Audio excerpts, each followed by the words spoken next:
તાપી જિલ્લા નિઝરના મુખ્ય ગામમાં 4 વર્ષીય દીપડો પાંજરે પુરાયો.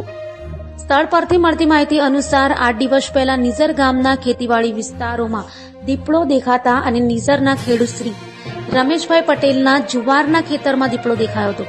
આથી ઉપરોક્ત ખેડૂતે ટાવલી રેન્જ ફોરેસ્ટને આ બાબતે ટેલિફોનિક જાણ કરી હતી.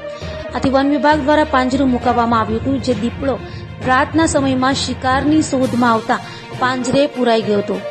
ઉલ્લેખનીય છે કે આ પહેલા પણ આ જ વિસ્તારમાં એક દીપડો પાંજરે પુરાયો હતો, જ્યારે બીજા વિસ્તારમાં અમરાવા ફળિયામાં પણ દેખાયો હતો. તેનાથી નિઝર ગામમાં દીપડાનો બીકનો માહોલ છવાયેલો હતો. આથી ખેડૂતો ભોયના મારીએ ખેતી કામ કરવા માટે બીક અનુભવતા હતા. આ ખોખાર દીપડાની ઉંમર 4 વર્ષની આંકવામાં આવી છે, જેમની કાર્યવાહી માટે જિલ્લા કક્ષાએ મોકલવામાં આવ્યો એમ વન ખાતાના અધિકારીઓએ જણાવ્યું હતું.